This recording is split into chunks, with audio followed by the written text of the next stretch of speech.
I'm Lieutenant Williams, a police officer attached to the Juvenile Division. I'm on my way to Monroe Junior High School to talk to a group of young people. That looks innocent enough, doesn't it? Lots of young people hitchhike. Seems like a good way to get from one place to another. But sometimes there are dangers involved that never meet the eye. Let's take the case of Jimmy Barnes. Jimmy played baseball all afternoon and he didn't feel like walking home, so he decided to thumb a ride.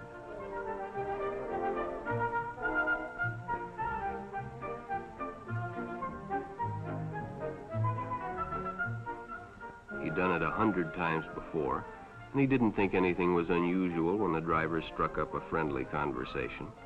In fact, he seemed like a real nice guy. He asked Jimmy if he played baseball in the park often. Jimmy told him they practiced 3 times a week and played a rival group on Friday afternoon. The stranger was a good listener, too, and it only seemed minutes before they pulled up in front of Jimmy's house.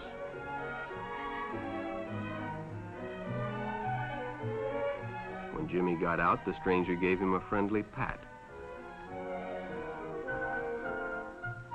Then he told him he'd see him again, as he always drove by the park on his way home.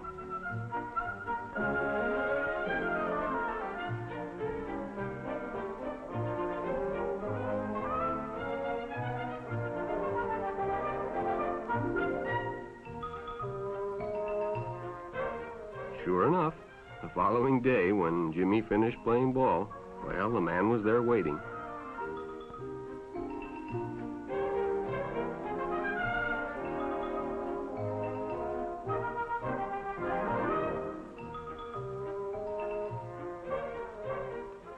They stopped at a drive-in, and the stranger treated him to a Coke. During their conversation, he told several off-color jokes, but Jimmy had heard others before, and well, it made him feel big to so easily win the confidence of an older person.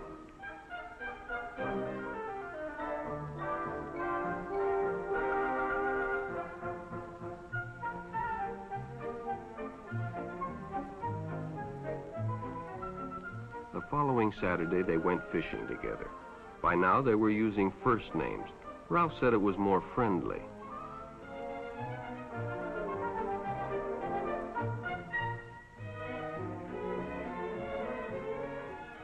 Jimmy hadn't enjoyed himself so much in a long time.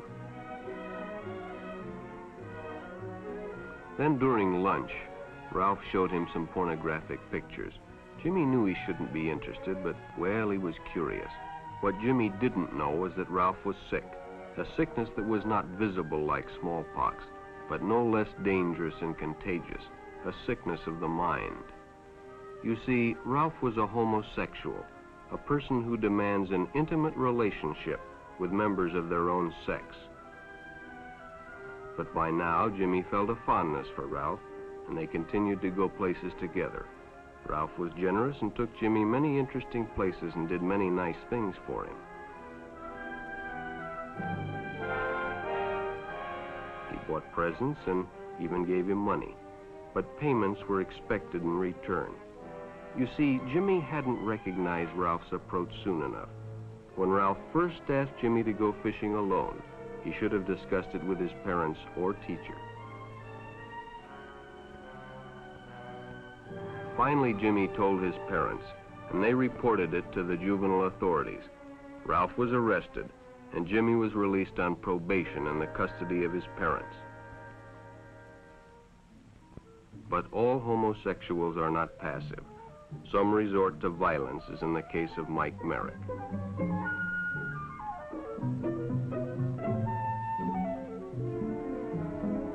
In the heat of competition, no one noticed the man who sat and watched.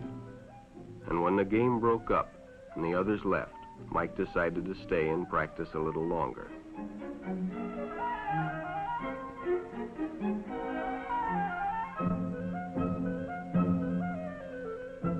The stranger joined him. He was friendly and, well, it was better than playing alone.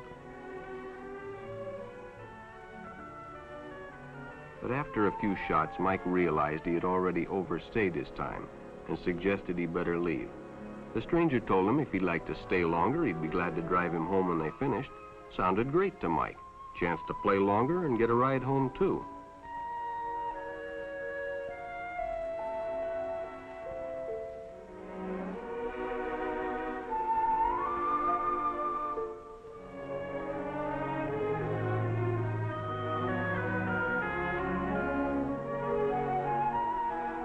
When they finished, the stranger told him he'd make a fine player someday if he got lots of practice.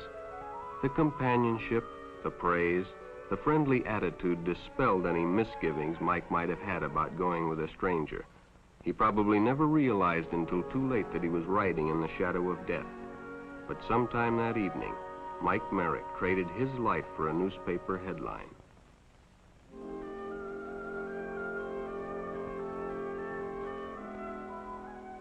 As Denny and Jerry got the papers ready for Jerry's afternoon delivery, they only casually noticed the two boys that raced by in the afternoon traffic, and they didn't pay much attention to the car that drew up shortly afterwards until the man called them over.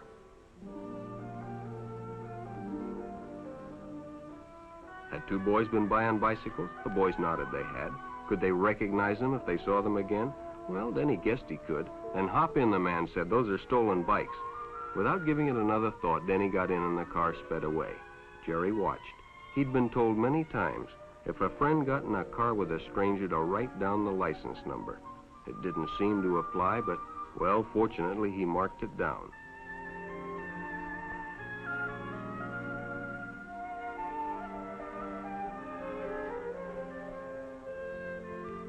When he delivered a paper to Denny's house, he asked his mother if they'd caught the boys that had stolen the bicycles.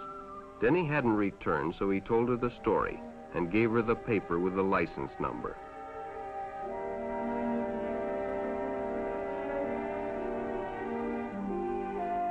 Being a careful parent, she decided to call the police. Jerry supplied the necessary information, and the stranger's car was quickly spotted. It was a good example of how important it is to always get the license number and description of any stranger who takes a young person off alone, no matter what they tell you.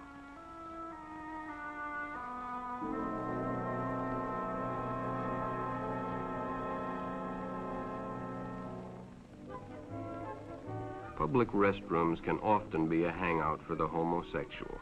Bobby and his friends hadn't noticed the man who had been in the restroom when they changed, and as it was late, he suggested they take the shortcut under the pier, but the others preferred to take the more traveled way home.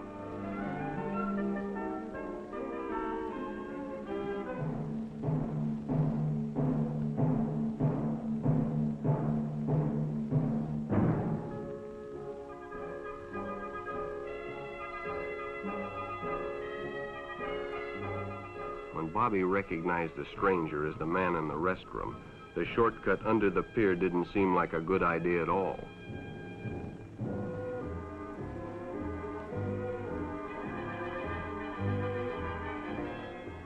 After all, it's more fun to stay with your friends anyway. Bobby had made a wise decision. It may have saved his life. The decision is always yours, and your whole future may depend on making the right one. So no matter where you meet a stranger, be careful if they are too friendly, if they try to win your confidence too quickly, and if they become overly personal. One never knows when the homosexual is about. He may appear normal, and it may be too late when you discover he is mentally ill. So keep with your group, and don't go off alone with strangers unless you have the permission of your parent or teacher.